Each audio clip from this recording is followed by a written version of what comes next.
Guys, welcome back to my YouTube channel. ഇന്നത്തെ video എന്താ വെച്ച് കഴിഞ്ഞാൽ, ഞാൻ ഗവി പോയപ്പോൾ എന്നോട് കൂടുതൽ പേരും കമന്റിലായാലും എന്നെ അറിയുന്ന ആൾക്കാരൊക്കെ ചോദിച്ച ഒരു ചോദ്യമാണ് ഗവിന്റെ ട്രാവലിംഗ്, അതേപോലെ അവിടേക്ക് പോകുന്ന കാര്യങ്ങൾ എങ്ങനെയാണ്, നമ്മുടെ വണ്ടി കൊണ്ട് അവിടേക്ക് പോകാൻ പറ്റുമോ, അവിടെ സ്റ്റേ ചെയ്യാൻ പറ്റുമോ, എങ്ങനെയുണ്ട് ഗവി കാണാൻ എന്നുള്ളതൊക്കെ. അപ്പോൾ ഇന്നത്തെ വീഡിയോ എന്താ വെച്ച് കഴിഞ്ഞാൽ ഗവിയുടെ വിശേഷങ്ങളാണ്. ഗവിക്ക് എങ്ങനെ പോവാം, ഗവിന്റെ ട്രാവലിംഗും അതേപോലെയാണ് എല്ലാം ഇൻക്ലൂഡ് ആക്കുന്നുണ്ട്. നമുക്ക് ബഡ്ജറ്റ് ഫ്രണ്ട്ലി ആയിട്ട് എങ്ങനെ ഗവി പോവാന്നുള്ളത് നോക്കാം. എറണാകുളത്ത് നിന്ന് കറക്റ്റ് 11 മണി, രാത്രി 11 മണിയാകുമ്പോൾ സ്റ്റാർട്ട് ചെയ്തിട്ട് ഒരു 4 മണിയാകുമ്പോൾ കുമളിയിൽ എത്തുന്ന രീതിക്ക് ഉണ്ട് കേട്ടോ ഒരു ബസ്. അതിന് പോവാന്നുണ്ടെങ്കിൽ നമുക്ക് 250 രൂപയാണ് ചാർജ് വരുന്ന ഒരാൾക്ക്. നമ്മൾ കുമളി എത്തിക്കഴിഞ്ഞാൽ കുമളി തന്നെ നിർത്തിയിട്ടുണ്ടാവും ഗവി വഴി പത്തനംതിട്ടയിൽ പോകുന്ന ബസ്. അതിനൊരാൾക്ക് ചാർജ് വരുന്നത് 280 രൂപയാണ് കേട്ടോ. വേറെ റൂട്ട് വരുന്നുണ്ട്, 2 വഴി നമുക്ക് ഗവിയിലെത്താം. ഒന്ന് ഞാൻ ഈ പറഞ്ഞ വഴി, പിന്നെ ഉള്ളത് എന്താ വെച്ച് കഴിഞ്ഞാല് നമ്മള് എറണാകുളത്ത് നിന്ന് പത്തനംതിട്ട പോയിട്ട് പത്തനംതിട്ട വഴി കുമളി വരിക. ഈ ഒരു വഴിയാ പിന്നുള്ളത്. അതിന്റെ ഈ പ്രൈസ് കാര്യങ്ങളും ഈ സെയിം തന്നെ ആയിരിക്കും.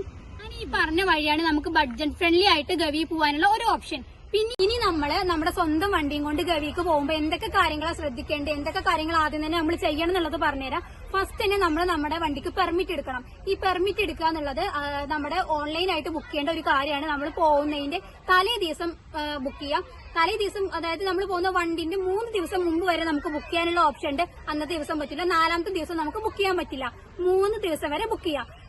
അതിനുള്ള ലിങ്ക് ഞാൻ ഇവിടെ ആഡ് ചെയ്യാം. ഇതിൽ നമ്മൾ മെയിൻ ആയിട്ട് കൊടുക്കേണ്ടത് ഒന്ന് നമ്മുടെ വണ്ടീന്റെ നമ്പർ, പിന്നെ ആധാർ കാർഡിന്റെ നമ്പർ, പിന്നെ ഉള്ളത് പറയുമ്പോൾ നമ്മുടെ ഫ്രണ്ട് സർക്കിളിൽ വരുന്ന 2 ആൾക്കാരുടെ കോൺടാക്ട് നമ്പർ ആഡ് ചെയ്യണം.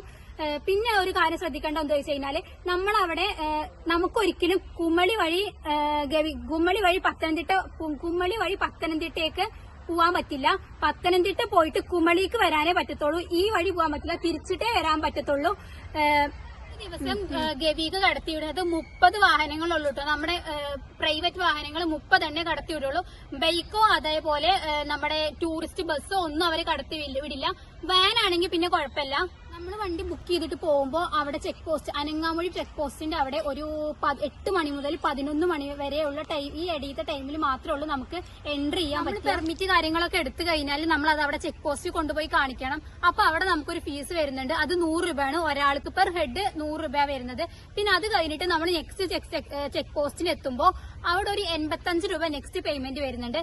നമ്മുടെ വണ്ടിയും കൊണ്ട് പോവാന്നുണ്ടെങ്കിൽ ഇത്ര കാര്യങ്ങളെ ശ്രദ്ധിക്കേണ്ടുള്ളൂ. നമ്മൾ ഒരു ചെക്ക് പോസ്റ്റ് മുതൽ ഒരു ചെക്ക് പോസ്റ്റ് വരെ എത്തുന്ന ആ ഒരു ടൈം ഒക്കെ അവർ നല്ല രീതിക്ക് നോട്ട് ചെയ്ത് വെക്കുകയൊക്കെ ചെയ്യും. കുറെ പേർക്ക് അറിയേണ്ട കാര്യമായിരിക്കും അവിടെ സ്റ്റേ ചെയ്യാൻ പറ്റുമോ എന്നുള്ളത്. അവിടെ സ്റ്റേ ചെയ്യാൻ പറ്റും, പക്ഷേ നമ്മുടെ വാഹനത്തിൽ പോകുമ്പോഴോ അല്ലാന്നുണ്ടെങ്കിൽ KSRTC പോകുമ്പോഴോ അത് ചെയ്യാൻ പറ്റില്ല. അതിന് പ്രത്യേകമായിട്ടുള്ള പാക്കേജ് എടുക്കേണ്ട കാര്യമുണ്ട്. ഈ പാക്കേജിൽ നമുക്ക് 2 ടൈപ്പാണ് പാക്കേജ് വരുന്നത്. ഒന്ന് സ്റ്റേ ഉള്ള പാക്കേജ് വരുന്നുണ്ട്, ഒന്ന് സ്റ്റേ ഇല്ലാത്ത പാക്കേജ് വരുന്നുണ്ട്. സ്റ്റേ ഉള്ള പാക്കേജിനാണെന്നുണ്ടെങ്കിൽ 7000 മുതലാണ് സ്റ്റാർട്ടിങ് വരുന്നത്. സ്റ്റേ ചെയ്യാത്തുള്ള ഒരു ഓപ്ഷനാണ്. അതിന് ഒരു 1700 എന്തോ ആണ് സ്റ്റാർട്ടിങ് വരുന്നത് കേട്ടോ. ഈ പാക്കേജിന്റെ വെബ്സൈറ്റ് ഞാനിതാ ഇവിടെ കൊടുക്കാം കേട്ടോ. ഈ കാര്യങ്ങളാണ് നമ്മൾ ഗവിക്ക് ട്രിപ്പ് പ്ലാൻ ചെയ്യുമ്പോൾ ശ്രദ്ധിക്കേണ്ടത്. ഞാൻ ഈ 3 വഴി പറഞ്ഞു. പിന്നെ ഒരു കാര്യം എന്താ വെച്ച് കഴിഞ്ഞാൽ, അത് നമ്മൾ ബസ്സിന് പോകുമ്പോൾ ട്രാവലിംഗ് ഇഷ്ടമുള്ളവർക്ക് ബെസ്റ്റ് ഓപ്ഷൻ ആണ് കേട്ടോ ഗവി എന്നുള്ളത്. അടിപൊളിയാ കാണാനും കാര്യങ്ങൾക്കൊക്കെ. അപ്പൊ ഇത്രയേ ഉള്ളൂ ഇന്നത്തെ വിശേഷം. അപ്പോൾ ഇനി പിന്നെ നെക്സ്റ്റ് ഒരു വീഡിയോ ആയിട്ട് കാണാം. ബൈ.